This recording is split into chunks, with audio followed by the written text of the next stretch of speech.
기도하겠습니다.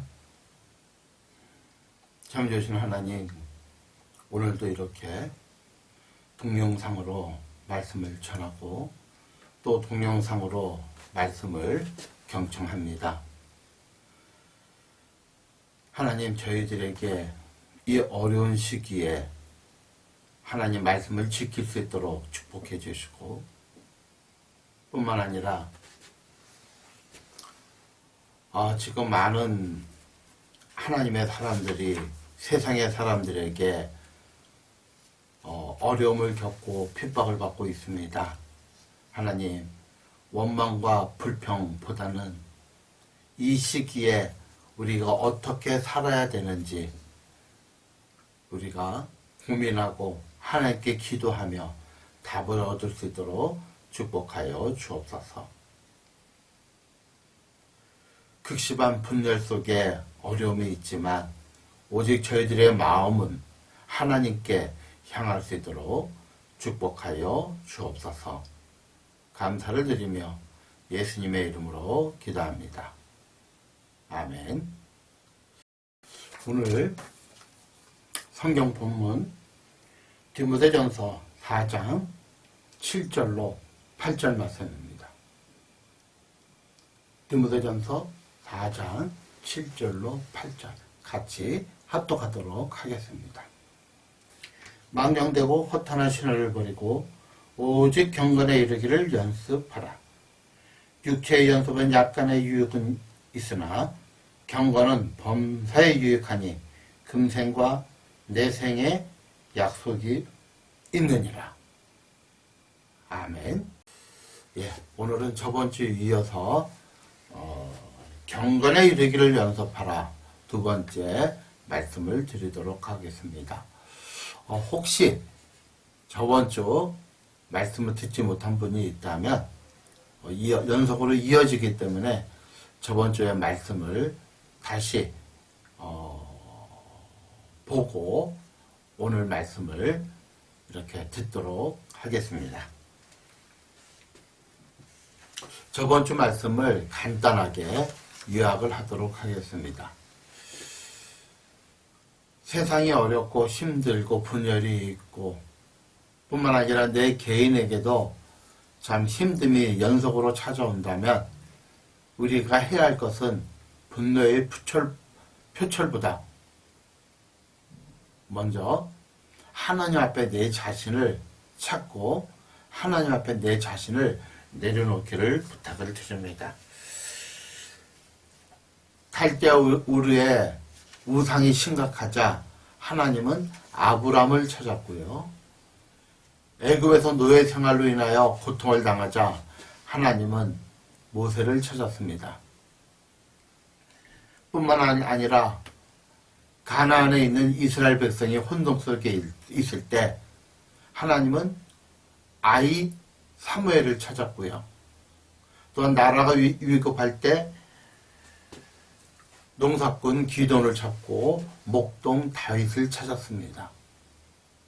아브라함, 모세, 사무엘, 기드온, 다윗 이들의 공통점은 어떤 힘이 세고 용맹스럽고 그런 것보다는 하나님 앞에 경건하고 하나님 말씀에 귀를 기울일 줄 알았다는 겁니다. 사랑 선생님, 정말 우리가 이 땅에 살아가면서 어려움을 안 겪을 수가 없죠. 어려움을 겪을 때 정말 우리에게 필요한 것은 분노가 아닙니다. 남을 탓하는 것이 아닙니다. 정말 우리가 어렵고 사이드에 몰릴수록 정말 우리가 해야 할 일이 하나가 있는데 바로 하나님을 찾는 것입니다. 부부관계도 마찬가지인 것 같아요. 우리가 이 부부관계가 기능적 부부관계인지 아니면 인격적 부부관계인지 우리가 알아야 돼요. 기능적 부부관계일 때는 곤란이 없고 어려움이 없고 힘듦이 오면 헤어질 수밖에 없지만 인격적 부부관계라면, 신앙 안에서 인격적 부부관계라면 고난이 올 때 더 함께하고 어려움 올 때 더 힘을 모으고 하나 앞에 나가는 그러한 부부관계가 아니겠는가 그렇게 생각합니다. 그래서 경건의 삶이 아닌 것이 뭐냐 세 가지로 말씀을 드렸는데요. 첫째는 외식하는 것은 경건의 삶이 아니다. 외식이 뭐죠? 한마디로 연극하는 거예요. 우리는요, 사람들이 연극할 때 그의 속마음을 몰라요. 외식은 가면을 쓰는 겁니다. 현재의 내 모습과 전혀 다른 모습으로 사람에게 비추는 모습이에요. 신앙생활도 어쩌면 그렇게 할 수도 있습니다. 내 내면은 정말 성경에서 말씀하시는, 예수님께서 말씀하시는 회칠한 무덤과 같을 수가 있어요. 회칠한 무덤이란 뭐냐면 고대 이스라엘의 무덤의 형태입니다. 하얗게 회칠을 해요, 무덤에. 그건 뭐 더럽고 지저분한 게 가려지죠. 근데 속은 어떻습니까? 썩고 냄새나고 물이 생기는 거죠. 이게 회칠한 무덤이에요. 예수님께서 그렇게 외식하는 사람들을 회칠한 무덤으로 비유했습니다. 두 번째, 경건의 삶이 아닌 것은 망령된 삶을 사는 거예요. 망령된 삶이란 뭐냐면 하나님의 귀한 말씀을 내 개인의 작은 이익 때문에, 내 개인의 작은 편함 때문에 바꾸는 거예요. 마치 에서가 사냥하고 와서 허기진 그 배를 채우기 위해서 팥죽 한 그릇에 하나님의 장자권, 축복권을 팔아버리는 거예요. 우리가 장난이라도 농담이라도 그런 말씀을 하지 않기를 부탁을 드립니다. 세 번째는 경건의 삶이 아닌 것은 허탄한 신화를 쫓지 않는 거예요. 허탄한 신화란 할아버지가 꾸며낸 옛날 이야기입니다. 손자 손녀들에게 아주 그냥 똘망똘망한 아이들에게 지어낸 옛날 얘기가 허탄한 신화입니다. 하나님의 진리의 말씀을 그런 허탄한 신화에 속지 않기를 축복을 드립니다. 그러면 오늘 같이 나눌 말씀은 그냥 경건의 삶은 뭐냐? 에 대해서 이렇게 같이 나누도록 하겠습니다. 그래서 성도가 경건의 삶을 살기 위해서 경건의 삶이 뭐냐? 첫째는 오늘 본문을 인용하겠습니다.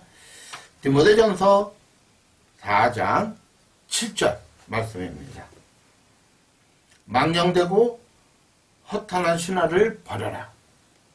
우리가 먼저 경건의 삶을 살기 위해서 외식을 하고 망령된 삶을 버리고 허탄한 신화에 속지 않기 위해서 첫째, 무엇이 필요하냐면 버려야 할 것은 버려라. 양처럼 뭔가 다 들고 또 다른 선물을 받을 수가 없습니다. 우리 손에는 너무나도 많은 것들이 손에 쥐어져 있어요. 놓치기 싫은 거예요.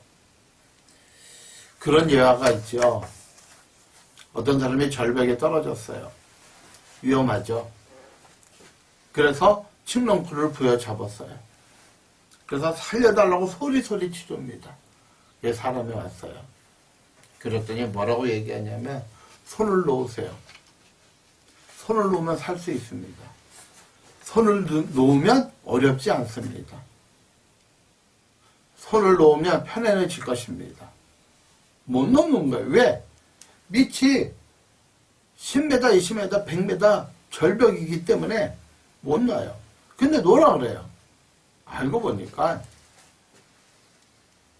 자기 발끝과 땅바닥은 30cm가 안 돼요. 못 넣는 거예요.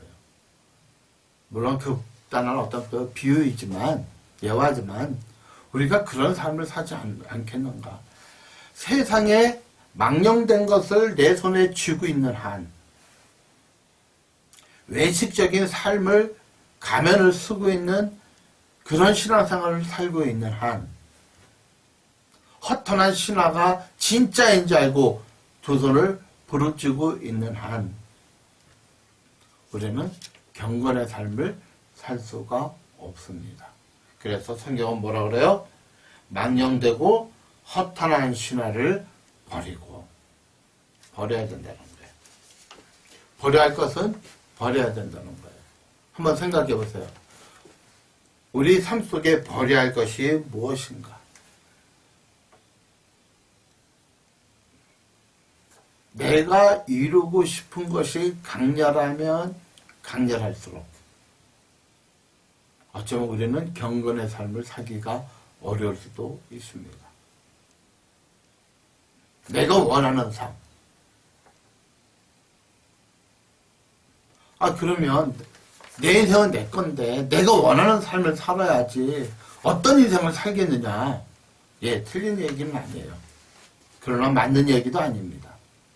내가 예수 그리스도로 말미암아 구원받기 이전에는 내가 내 삶을 주장하면서 사는 것이 어쩌면 당연할 수 있어요. 그러나 정말 우리가 예수님의 보혈로 말미암아 그분이 십자가에서 날 위해서 돌아가시고 내가 그분을 나의 구주로 고백하는 순간 우리는 주인이 바뀝니다. 내가 예수 믿기 전에 내 주인은 누구죠? 세상 공중권세 잡은 자입니다. 원수마귀 사단입니다. 아니 무슨 원수마귀 사단이 내 주인입니까? 아니요, 세상은 그렇습니다. 예수 믿기 전에 우리의 삶의 모든 주인은 내가 아니라 권중권세, 모든 이 지구상의 권세를 잡은 원수마귀 사단입니다. 그래서 내 욕심대로 삽니다. 어쩌면 착하게 사는 것도 내 욕심을 위해서 사는 거예요.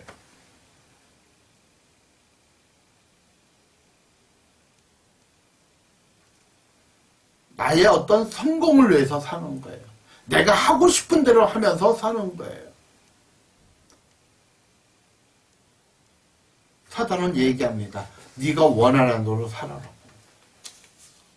그런데 우리가 예수 그리스도를 나의 구주로 영접하는 자, 그 이름을 믿는 자들에게는 하나님의 자녀가 됐다고 했죠. 부모가 바뀐 거예요. 고안에서 혼자 살 때에는 원장 선생님의, 원장 아버지의 말씀대로 살아야 돼요. 그리고 세상에 나선 나 혼자라면 내 생각대로 살면 돼요. 그러나 부모가 바뀌었어요. 양육권자가 바뀌었어요. 주인이 바뀌었어요. 노예가 이렇게 살아갈 때 누구 말대로 살아요? 주인 말대로 살아요. 배고파도 논에 물 대고 오라면 논에 물 대고 와야 되고, 힘들어도 밭을 좀 갈고 오라면 밭 갈고 와야 돼요. 그런데 주인이 바뀌었어요. 그것을 속전이라고 그래요. 대신 샀다는 거죠. 그러면 누구 말을 들어야 돼요? 옛 주인의 말을 듣는 게 아니라 지금 주인의 말을 들어야 되는 거예요. 지금 주인은 뭐라고 얘기합니까? 옛 주인의 이야기를 다 버리라는 거예요. 옛 주인과 함께 했던 것들을 다 버리라는 거예요. 여러분, 저와 여러분의 옛 주인은 누구죠? 원수 마귀였어요. 근데 예수님의 피값으로 우리를 주고 샀어요. 그래서 우리는 주인이 바뀌었어요. 예, 습관은 남아있어요. 습관. 분명한 것은 예수님을 믿었다고 해서 한순간에 저와 여러분의 습관이 완전히 바뀌는 건 아니에요. 그래서 예수 믿는 사람이 욕먹는 이유 중에 하나가 뭐냐? 습관을 버리지 못해서 그래요. 예를 들어 볼게요. 술 먹고 담배 피고 소리 지르면서 떠들어도 누가 크게 뭐라고 하는 사람 있어요, 없어요? 속으로 욕할 줄 모르지만 술 먹고 담배 피고, 예를 드는 거예요. 뭐 누가 뭐라 하지 않아요. 나한테 해끼치자면 누가 뭐라 그러지 않아요. 소리 들어도 에휴 시끄러워 죽겠네 하고 그냥 끝내요. 그런데 교회를 잘 다닌다는 권사나 집사가 또 장로가 담배 피고 술 먹고 소리 지르고 땡깡 부리면 다 손가락질하고 욕한다니까요. 왜? 너는 주인이 바뀌었다는 거야. 세상은 알아요. 너는 주인이 바뀌었으니까 네 주인이 원하는 대로 살라는 거예요.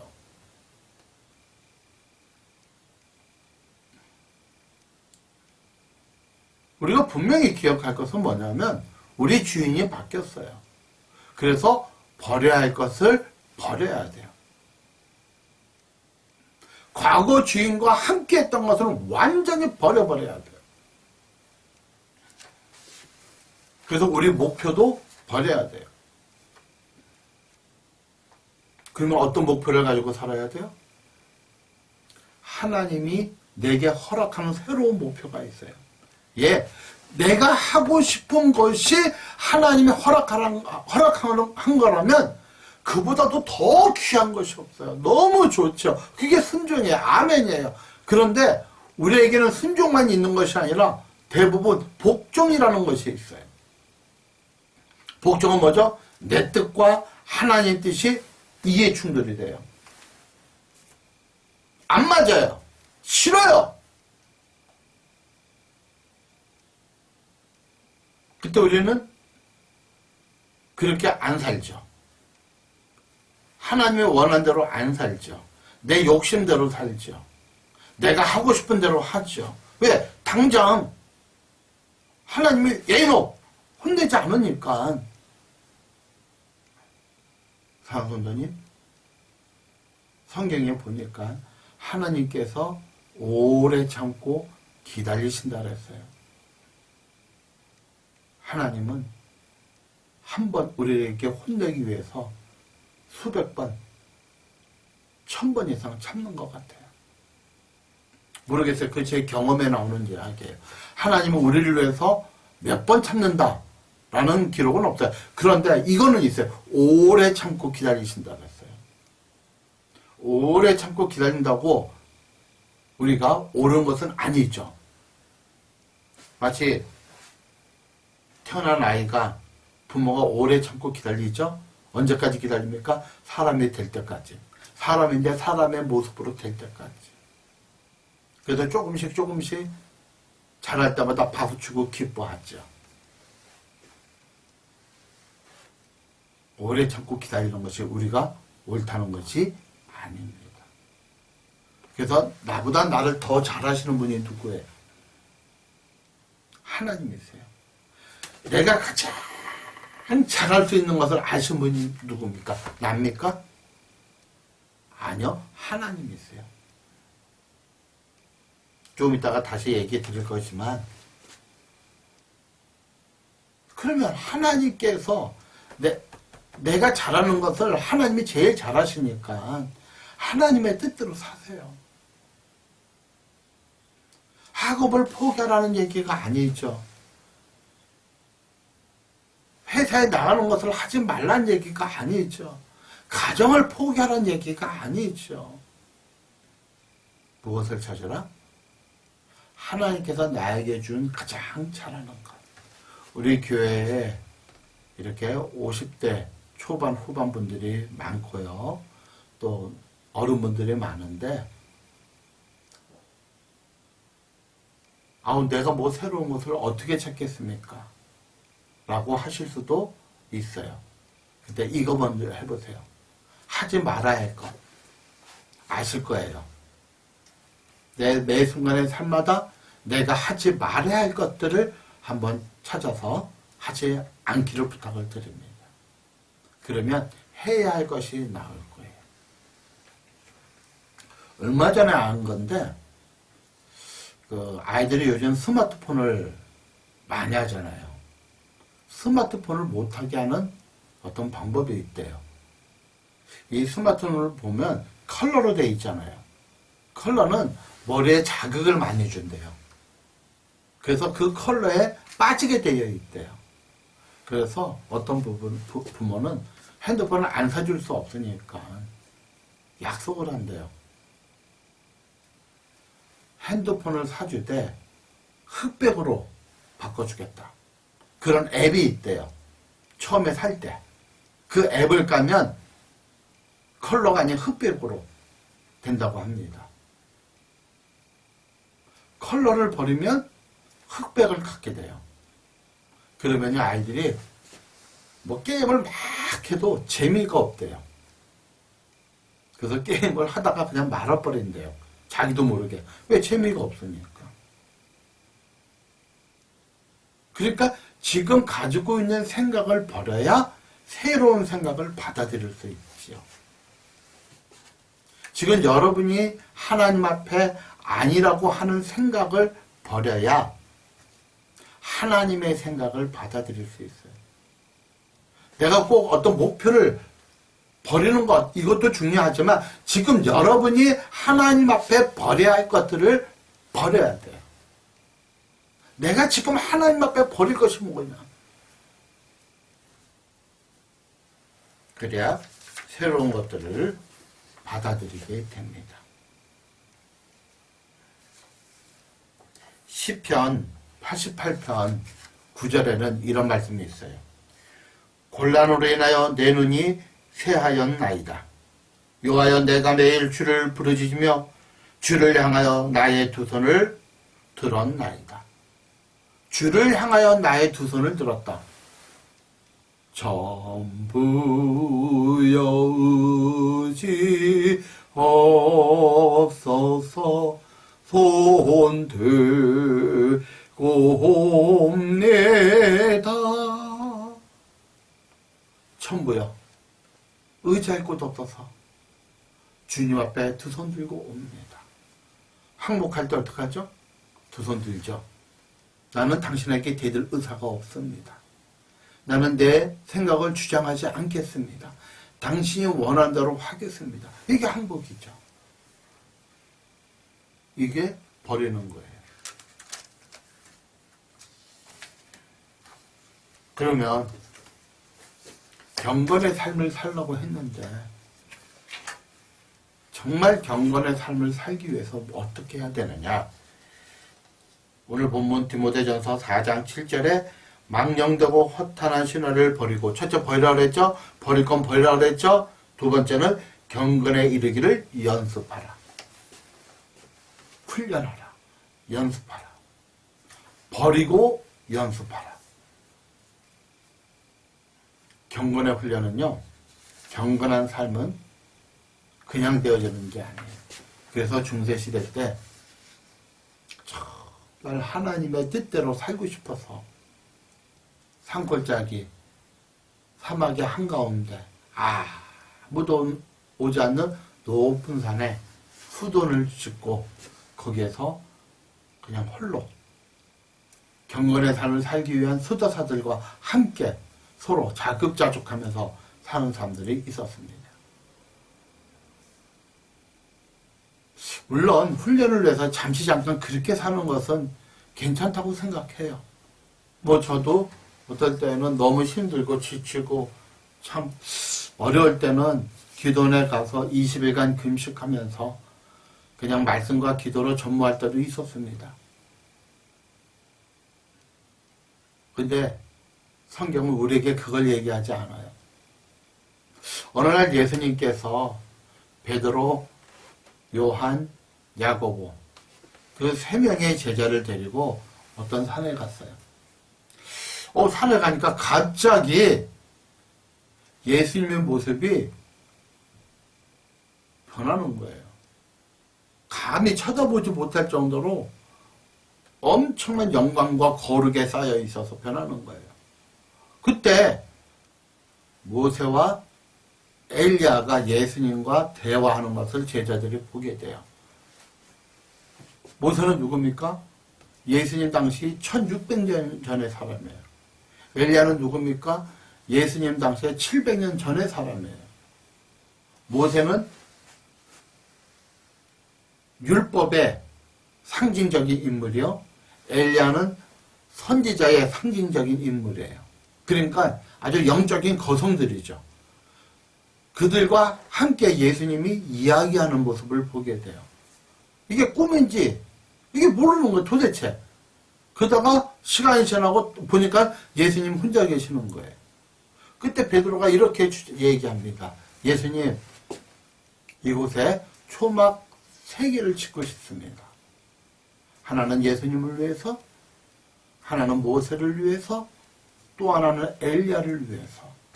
그래서 너희가 너무 조사니 평생 3분을 모시고 저희가 살겠습니다. 그때 예수님이 뭐라 그래요?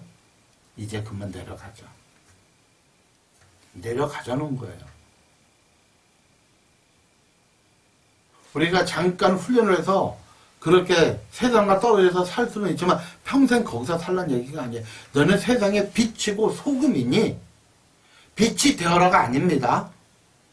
나는 빛이 아닌데 자꾸 뭘 해서 빛이 되어라가 아니고 나는 소금이 아닌데 자꾸 무엇을 해서 소금이 되라는 얘기가 아니라 네가 나를 믿는 순간 너는 세상의 빛이고 소금이다. 어두운 곳에 밝히고 썩어지는 곳에 너를 녹여서 그 썩음을 막아라. 이게 경건이에요. 그런데 소금이 소금 역할을 못하면 어떻게 길 밖에 버려진다는 거죠. 예수님 당시에 이렇게 소금이 소금 역할을 못할 때가 있어요. 왜냐면 흙이 너무 많이 들어가 있을 때. 그러면 이것을 지붕 위에 버립니다. 여러분 그 테니스장에 소금 뿌리는 거 알죠? 염화칼슘. 소금물 뿌리고 이렇게 다지면 아주 단단하게 돼요. 그러니까 길 밖에 버려져서 밟을 뿐이라는 거예요. 소금의 원래의 목적은 뭐죠? 썩는 것을 막아주는 거죠. 빛의 목적은 뭐죠? 어두운 것을 밝혀주는 거죠. 경건의 훈련은 뭐냐? 우리가 빛인데, 우리가 소금인데, 그렇게 사는 훈련을 하는 거예요. 경건의 훈련은 그냥 되는 게 아니고 훈련이에요. 이렇게 이제 조금 지나면 이제 가을이고 겨울이 들어오면 운동선수들이 동계훈련을 합니다. 한국보다 좀 더 따뜻한 곳에 가서 2개월 정도 훈련을 해요. 아주 고난하죠? 힘들죠? 훈련은 그런 거예요. 끊임없이 우리가 훈련을 하는데 첫째는 시간을 내어드리는 거예요. 훈련을 하기 위해서 시간을 내어드리는 거예요. 텔레비 보는 시간을 줄이세요. 어떤 연예인이 그런 얘기를 했어요. 또 그런 앱이 있대요. 내가 하루에 스마트폰을 몇 시간 볼까? 그 앱이 있대요. 그 한 연예인이 자기가 보통 7시간 하루 스마트폰을 본 시간을 딱 계산해 보니까 7시간 반을 보더래요. 놀랬다는 거예요. 근데 한 2, 3일 해보니까 스트레스를 받아가지고 못하겠다는 거예요. 그래서 그 앱을 지웠대요. 우리가 TV를 보고 스마트폰을 보고 줄이세요. 쉽지는 않아요. 중독됐기 때문에. 여러분 아침에 일어나자마자 제일 먼저 하는 일은 뭐죠? 조용히 침대에 있어도 좋습니다. 눈을 감고 오늘 하루도 시작하기 위하여 하나님께 기도합니까? 아니면 스마트폰을 보고 뉴스를 먼저 검색합니까? 바꾸세요. 스마트폰을 보지 말자는 게 아니라 버리세요. 하나님께 시간을 내어드리세요. 우리가 업무를 집중할 때 스마트폰 안 보죠? 유튜브 안 보죠? 검색하지 않죠? 인터넷 안 하고 뉴스 안 하죠? 그런데 하나님 생각한다면서 유튜브 봅니다. 딴짓합니다. 그러지 마세요. 그냥 온전히 하나님만 묵상하세요. 쉽지는 않아요. 그래서 훈련입니다. 하나님 앞에 조용히 기도하세요. 하나님, 오늘 살아갈 때 제가 버려야 할 것이 무엇인가요? 제가 하나님 앞에 가져야 할 것이 무엇인가요? 여러분, 그 인위적으로 했다 보면 아주 엄청난 스트레스를 받아요. 그런데 하나님과 함께 동행하면서 하면 결코 어렵지가 않아요. 그러나 아주 쉬운 건 아니에요. 근데 인위적으로 하는 것보다 100배, 1000배, 10,000배 쉬워요. 주님, 어떻게 할까요? 지금 이 시간에 제가 버려야 할 것이 무엇인가요? 그리고 하나님께 복종하는 훈련을 하세요. 아까 말씀드렸죠? 내 생각과 하나의 생각이 충돌할 때가 있어요. 우리 삶 속에 그런 게 많죠? 없다고요? 그러면 아예 생각도 안 하는 거죠. 이 경건의 훈련을 하면 할수록 내 생각과 하나의 생각이 충돌합니다. 내 생각과 한 생각이 일치하면 이게 순종이라고 그랬죠. 그거 안 할 사람은 없어요. 바보는 안 하지. 그런데 내 생각과 하나의 생각이 충돌할 때가 있죠. 그럼 어떻게 해야 돼요? 내 생각을 버리고 하나님의 생각대로 하기가 쉽습니까? 정말 우리는 지금까지 어떤 훈련을 했어요? 하나님 생각을 버리고 내 생각을 하는 훈련을 해왔어요. 바꾸셔야 돼요. 내 생각을 내려놓고 하나님 생각대로 살아가는 그런 훈련. 그게 복종의 훈련입니다. 그게 복종의 훈련입니다. 그 생각하셔야 돼요. 그 훈련 하셔야 돼요. 마지막으로는 교회 모임에 빠지지 않기를 부탁드립니다. 뭐 지금은 이렇게 교회에서 모이기가 어렵지만 정말 시간을 내서 교회 모임에 이렇게 함께 해야 돼요. 지금 기도하는 것 중에 하나는 우리가 이제 코로나 바이러스로부터 해방이 되게 되고 뭐 여러 가지 이렇게 되면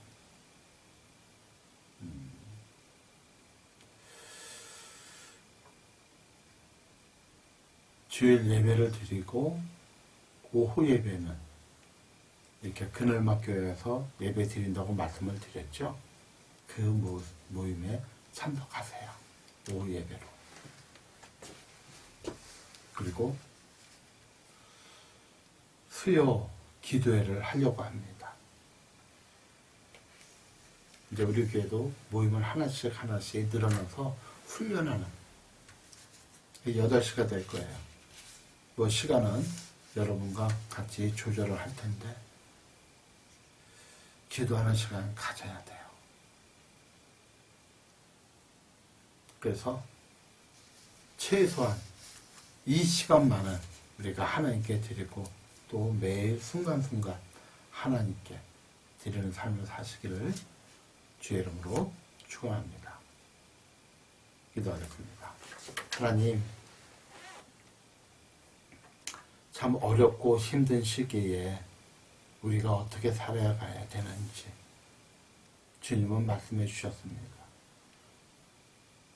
버릴 건 버리고 훈련하라. 경건에 이르기를 연습하라.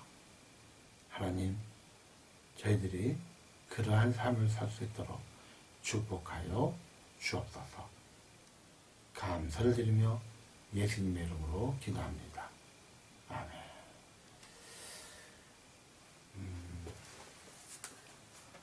지금 제가 저번 주일까지는 그늘막교회에 갔었어요. 2.5단계가 보름이 됐기 때문에 안 갈 수는 없어서 그냥 빵하고 음료수를 준비해서 이제 거기 계신 분들, 그늘막교회 정도 밑에 계신 분들에게 이렇게 나눠드리면서 양해를 구했어요. 지금 사회에서 2.5 거리두기를 시행하는데 지금 제가 여기서 설교하는 것이 조금 어려울 수도 있다. 양해해 주시고 말씀을 드리고 기도하고 한 10분 만에 이렇게 계속 왔는데 저번 주 화요일인가부터 처음에는 그 마을 공원에 가면 그 조그만 그 체육시설에 있는 뭐 농구장인가요? 뭐 배구 코트만한 거기에만 이렇게 테이프로 라인을 쳐놨는데 못 들어가게 저번 주 화요일 보니까 의자고 정자고 다 줄을 쳐놨어요.